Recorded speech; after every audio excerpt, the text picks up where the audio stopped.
विस्थापन समय ग्राफ। जैसे दूरी समय ग्राफ वैसे विस्थापन समय ग्राफ। विस्थापन और दूरी में क्या अंतर है आपको पता ही है कि सीधी रेखा में वो तो विस्थापन है और दूरी है, तो दूरी समय ग्राफ और विस्थापन समय ग्राफ सेम ही होगा। आपकी जानकारी के लिए अभी भी बस सेम ही जानिए। आइए देखिए, यहाँ पे समान समय अंतराल में बस समान दूरी तय नहीं कर रही है।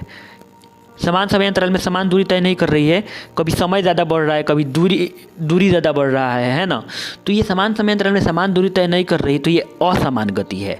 तो यहाँ पे एक ट्रिक बता देता हूँ आपको, कैसे याद रखोगे कौन एक समान है और कौन असमान है। देखो कॉन्सेप्ट समझ जाओगे तो ट्रिक याद करने की ज़रूरत नहीं है, लेकिन कुछ बच्चे होते हैं ना, ट्रिक बता दीजिए अंकल। चलो ट्रिक बताते हैं। ट्रिक इसका ये है कि एक समान जो गति होगा बच्चों, उसमें का जो ग्राफ होगा वो एक स्ट्रेट लाइन होगा, सीधी रेखा होगी ये।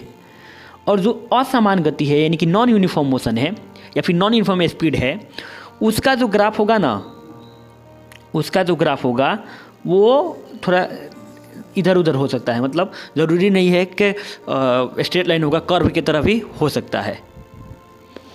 तो यहाँ पे देखिए लिखा हुआ है कि दूरी निकालने का फॉर्मूला, यहाँ पे मैं यहाँ की बात कर रहा हूँ इस जगह की।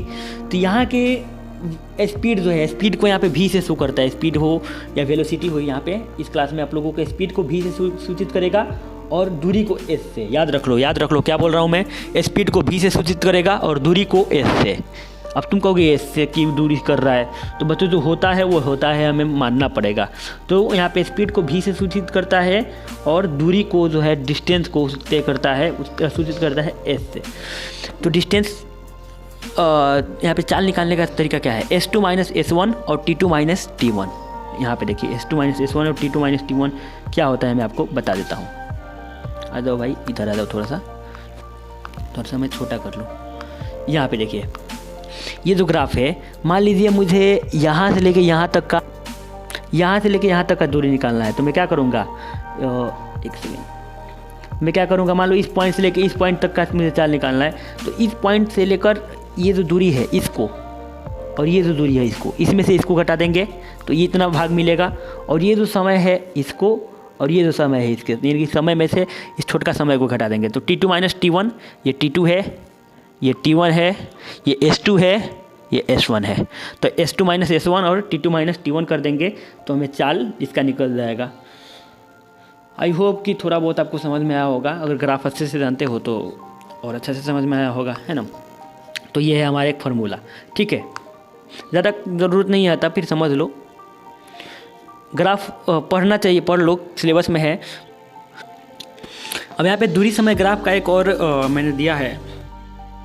तो यहाँ पे दूरी ये है और जो समय है टाइम टी नीचे है। एक्स एक्सिस पे क्या होता है, टाइम होता है, और वाई एक्सिस पे दूरी होता है। तो यहाँ पे देखिए केवल दूरी, यहाँ पे क्या हो रहा है, दूरी उतना का उतना ही है लेकिन समय बढ़ रहा है। यानी कि इसका मतलब हो गया कि गाड़ी आगे बढ़ ही नहीं रहा है।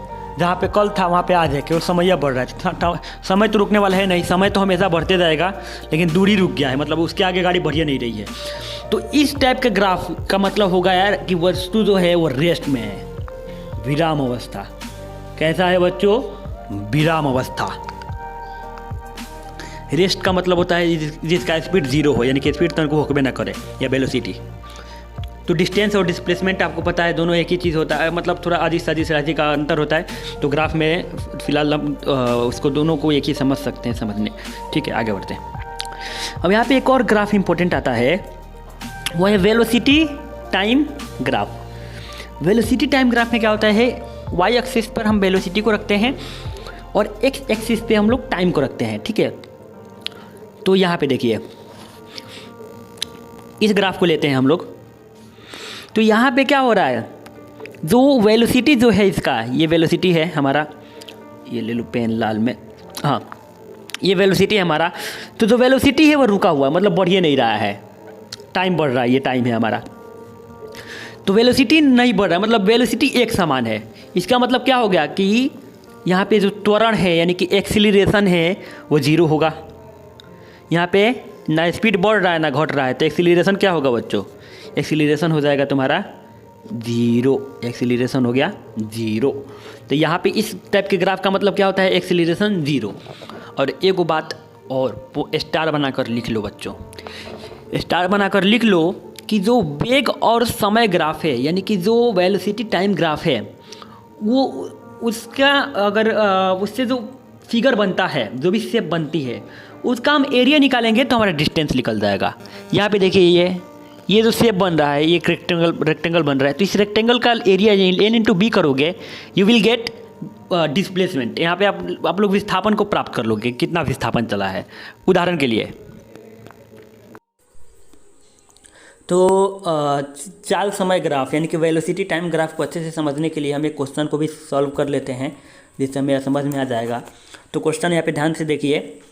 क्वेश्चन है कि 10 मीटर प्रति सेकेंड के स्पीड से चलती हुई कोई कार जो है वो 4 सेकेंड में एक समान त्वरित होकर 50 मीटर प्रति सेकेंड का वेग प्राप्त करती है। थोड़ा सा छोटा कर दूँ। 50 मीटर प्रति सेकेंड का वेग प्राप्त करती है, ये स्पीड प्राप्त करती है, हो जाती है। तो आपको क्या बताना है? आपको बताना है उस ग्राफीय मेथड से उसका दूरी बताना है, ग्राफीय विधि से उसका डिस्टेंस निकालना है आपको। ठीक है, तो चलिए शुरू करते हैं, इसको कॉपी में सॉल्व करते हैं। चलो, तो इस क्वेश्चन के लिए हम ग्राफ बनाना शुरू करते हैं। हमें बनाना है वेलोसिटी टाइम ग्राफ। तो हम यहाँ पे एक एक्सिस लेंगे, वाई एक्सिस, और एक एक्स एक्सिस। एक वाई पे क्या मानेंगे? वेलोसिटी को यानी स्पीड को, और एक्स पे क्या मानेंगे? टाइम को। तो मैंने समय को लिख लिया है नीचे एक्स एक्सिस में, समय को सेकंड में लिखा है, और जो गैपिंग रखा है मैंने वो एक सेकंड का रखा है। 0, 1, 2, 3, 4, 5 सेकंड तक लिया है। और यहाँ पे इसमें मैंने क्या रखा है? डिस्टेंस गलती से लिखा गया था, वास्तविकता में ये हम वेलोसिटी टाइम ग्राफ बना रहे हैं, तो यहाँ पे वेलोसिटी रखा है। वेलोसिटी किस में रखा है? मीटर प्रति सेकंड में रखा है। इसको किस तरह रखा है? 0, 10, 20, 30, 40, 50, 60, 10-10 के क्रम में 10-10 इंटरवल लेके हमने रखा है। अब देखिए सवाल में क्या क्या दिया है। तो जो हमारा यू है यानी कि इनिशियल स्पीड जो है वो दिया है 10 मीटर प्रति सेकंड, और भी कितना दिया हुआ है? भी दिया हुआ है 50 मीटर प्रति सेकंड, और टी कितना दिया हुआ है? टी दिया है 4 सेकंड। चलो इसका ग्राफ हम इसे इन तीनों पॉइंट को ग्राफ पे खोजते हैं। तो यू कितना दिया है? 10 मीटर प्रति सेकंड। तो ये है मीटर प्रति सेकंड वाला यानी स्पीड वाला। चलो इस पर 10 खोजते हैं। 10 कहाँ है? ये रहा हमारे 10, ये पॉइंट ये रहा। तो अभी टाइम कितना है? क्योंकि अभी यू है, मतलब अभी गाड़ी चलना शुरू नहीं हुई है, तो अभी टाइम कितना होगा? 0 होगा। तो ये है तुम्हारा 0। फिर क्या कह रहा है? भी फिर 4 सेकंड के बाद, यानी कि 1, 2, 3, 4 सेकंड बाद, मतलब ये 4 सेकंड है बाद उसका स्पीड कितना हो जाता है? भी हो जाता है 50। तो यहाँ पे ये 4 सेकंड बाद इसका v कितना हो जाता है? 50। तो 50 के सामने यहाँ पे हम पॉइंट खोजेंगे। तो ये रहा, हमने इस पॉइंट को खोज लिया है। ठीक है, ये v वाला। तो चलिए इसको हम ड्रॉ करते हैं।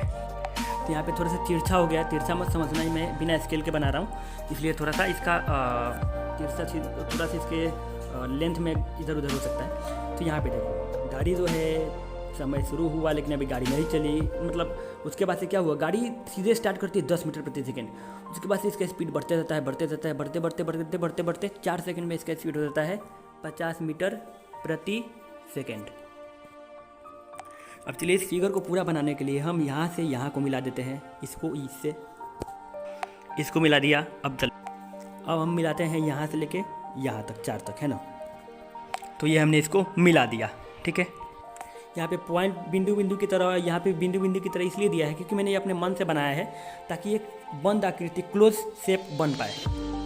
हमने एक पॉइंट में भी क्या लिखवाया था तुम लोगों को कि जो वेलोसिटी टाइम ग्राफ का जो एरिया है वो हमें क्या देता है? डिस्टेंस या डिस्प्लेसमेंट। यानी कि ये जो एरिया है पूरा वो हमें क्या देने वाला है? डिस्टेंस। हमें निकालना है ना डिस्टेंस। चलो एरिया निकालते। पहले सबसे पहले चित्र पर ध्यान दो। ये मतलब इस तरह के चित्र है, अभी समझ में नहीं आ रहा है। तो यहाँ पे देखो एक रेक्टेंगल बन रहा है, यहाँ से यहाँ पे मिलाएं। ये देखो ये बना हमारा एक रेक्टेंगल, आयत। ठीक है, और देखो ये राइट एंगल ट्रायंगल बना, समकोण त्रिभुज, 2 चित्र बना। हमें इसी पूरे का निकालना है क्या? इस पूरा का क्या निकालना था हमें? पूरा का निकालना था क्षेत्रफल। तो क्षेत्रफल क्या होगा? आयत का क्षेत्रफल प्लस इस त्रिभुज का क्षेत्रफल निकालेंगे तो पूरा का क्षेत्रफल हो जाएगा, यानी कि डिस्टेंस निकल जाएगा। चलो निकालते हैं। सबसे पहले पॉइंट मान लेते हैं। तो मैं इस पॉइंट को मान लेता हूँ O, इस पॉइंट को मान लेता हूँ A, ठीक है, इस पॉइंट को मान लेता हूँ B, और इस पॉइंट को मान लेता हूँ C, इस पॉइंट को मान लेता हूँ मैं D, और इस पॉइंट को मान लेता हूँ मैं E। अब चलो, अब हमें क्या निकालना है? इस रेक्टेंगल का एरिया। तो ये जो एरिया जो होगा रेक्टेंगल का एरिया क्या हो जाएगा। तो ओ ए डी का क्षेत्रफल निकालना है। ओ ए डी का क्षेत्रफल क्या होता है, लंबाई गुणे चौड़ाई। ओ ए डी ई का क्षेत्रफल निकालना है। तो ओ ए कितना है हमारा, ओ ए जो है वो है 0 से लेकर 10 यानी कि 10 है। लंबाई हमारा हो गया 10, लेंथ 10, चौड़ाई कितना है, सॉरी लंबाई हमारा लंबाई ये नो है, ये लंबाई है, ये चौड़ाई है। तो चौड़ाई कितना हो गया 10 और लंबाई हो गया वो हो गया 4। तो 10 गुणे 4 कर देते हैं, यानी कि हमारा इस रेक्टेंगल का एरिया कितना निकला 40। यानी कि रेक्टेंगल का एरिया हम लोग पा चुके हैं 40। अब निकालना है हमें इस समकोण त्रिभुज राइट एंगल ट्रायंगल का। तो त्रिभुज ए सी डी का ए सी और डी का हम निकालते हैं यहाँ पे क्षेत्रफल। तो इसका क्षेत्रफल कितना हो जाएगा, 1/2 आधार गुणे चाहिए 1/2 बेस इंटू हाइट। 1/2 बेस कितना है, इसका जो बेस है वो कितना है, बेस जो दिया है वो 0 से लेकर 4 तक यानी कि 4 है। बेस कितना है बच्चों 4 है। और इसका हाइट कितना दिया हुआ है, ये जो हाइट दिया हुआ है ये हाइट, तो चूँकि पूरा का हाइट दिया है 50 और इतना क्या केवल हाइट है 10, तो 50 में से 10 घटाएंगे तो इतना का हाइट कितना हो जाएगा 40 हो जाएगा। यहाँ से लेकर यहाँ तक का हाइट है 50, इसको 10 इतना है 10, तो 10 को घटा दोगे तो यहाँ से लेकर यहाँ तक का हाइट कितना हो जाएगा, यही ना हाइट वाला जोड़ना है, त्रिभुजवा यही ना बन रहा है। तो यह हाइट हो जाएगा तुम्हारा 40। तो यहाँ पे कर दो इंटू 40। और यहाँ पे कटाओ ना दूसरे। अब यहाँ पे देखो इसका हमें स्पीड, इसका एरिया निकला है 40, इसका एरिया निकला है 80, कुल एरिया कितना हो गया 120। यानी कि जो डिस्टेंस कवर करेगा वो दूरी तय करेगा, वो दूरी कितना निकल गया हमारा, डिस्टेंस जो निकला है हमारा वो निकला है 120 मीटर। तो कुछ इस प्रकार से ऐसे सवाल बनते हैं।